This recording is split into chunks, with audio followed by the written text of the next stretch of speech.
अस्सलाम वालेकुम नाज़रीन, टीएन उर्दू न्यूज़ के प्रोग्राम में मैं आपका मेज़बान मोहम्मद तकी हुसैन आपका इस्तकबाल करता हूँ। नाज़रीन, कर्नाटक का चीफ मिनिस्टर कौन बनेगा?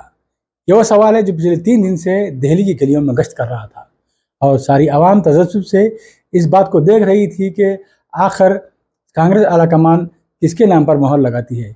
क्या सिद्धारामैया कर्नाटक के चीफ मिनिस्टर बनेंगे या फिर DK शिवकुमार कर्नाटक के चीफ मिनिस्टर बनेंगे? 2 दिन से दिल्ली में हो रही मुसलसिल बैठकों के बाद कल शाम तक इस पर कोई नतीजे नहीं आए।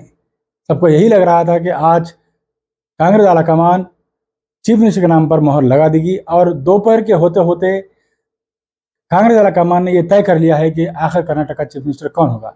जी हाँ, जिस तरह हमारे तजिए में बात निकल कर आई थी कि सिद्धारामैया कर्नाटक के अगले चीफ मिनिस्टर होंगे, क्योंकि नाजरीन नौमंतखबा MLA की अक्सर जो थी उसने सिद्धारामैया के नाम को हामी दी थी और DK शिवकुमार इस खुसूस में पीछे पड़ गए थे। उसके बाद गेंद दिल्ली में आलाकमान तक पहुंची और वहां पर दोनों कायदीन ने पहुंचकर अपनी अपनी बात को रखा और आज तकरीबन दोपहर तक सिद्धारामैया के नाम पर आलाकमान ने इत्तेफाक का इजहार किया।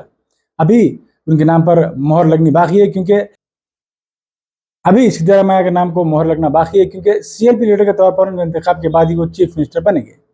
और उम्मीद है कि आज शाम जो कायदीन दिल्ली में मकाम किए हुए हैं कर्नाटका कांग्रेस के और आलाकमान, वो तमाम बेंगलुरु पहुंचेंगे। वहां पर एक CLP का इजलास होगा, उसमें बाज़ाब्ता सिद्धारामैया का इंतखाब अमल में लाया जाएगा।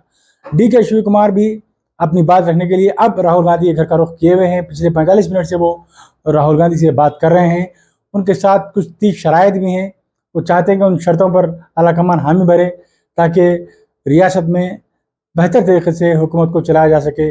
और वो ये भी कह रहे हैं कि वो सिद्धारामैया की क़यादत वाली हुकूमत में उसका हिस्सा नहीं बनेंगे, वो कांग्रेस पार्टी की क़यादत को ही संभालते रहेंगे।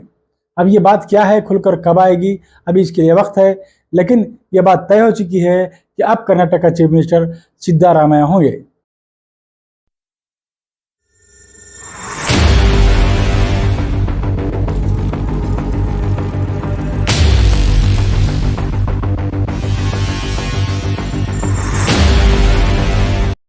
तो नाज़रीन, अब मुझे आपके मेज़बान मोहम्मद तकी हुसैन को दीजिए इजाज़त और देखते रहिए आपका अपना पसंदीदा चैनल टीएन उर्दू न्यूज़।